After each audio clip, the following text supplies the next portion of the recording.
It is with the utmost pride and sincerity that I present this recording as a living testament and recollection of history in the making during our generation. Allow me to reintroduce myself.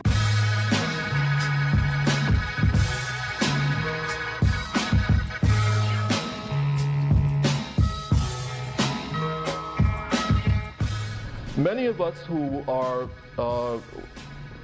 examining African American literature tend to be very theoretical. And that's not bad. In fact, it's very good, because through theory, through the kind of speculation about how literature came to be, why it has a particular character, why it takes certain forms and not others, how do people respond to it, all of these are marvelous things to explore. But if one becomes a little too abstract about that, you become enthralled, as it were, by the theory and forget that you're really supposed to be talking about literature. But one thing I am quite sure about, that literature and poetry involves necessary communication. If we're going to talk about that, we ought to do it, as I like to say, in ways that we can all understand. We need to be rather plain and uncomplicated about what we're doing.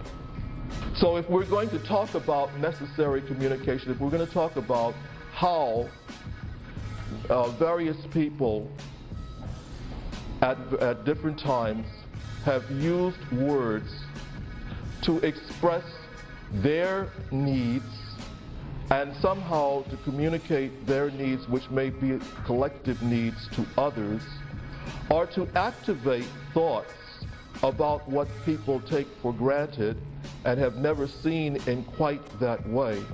But what has that to do with me? Here's somebody talking about jazz in Harlem, and I live in Boston.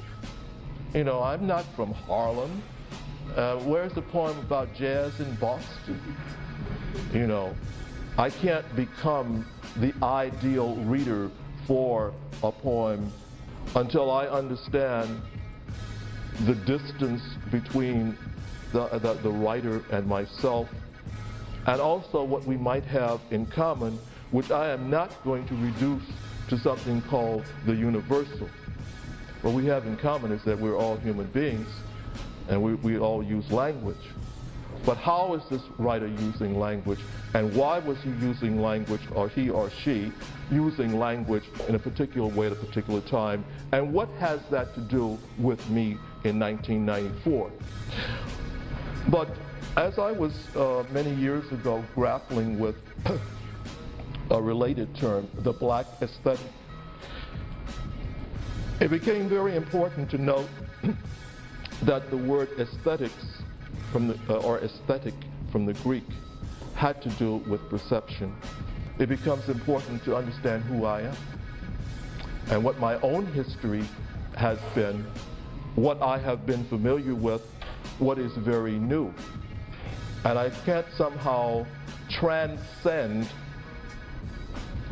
those limits in my own experience except through learning something new. Allow me to reintroduce myself.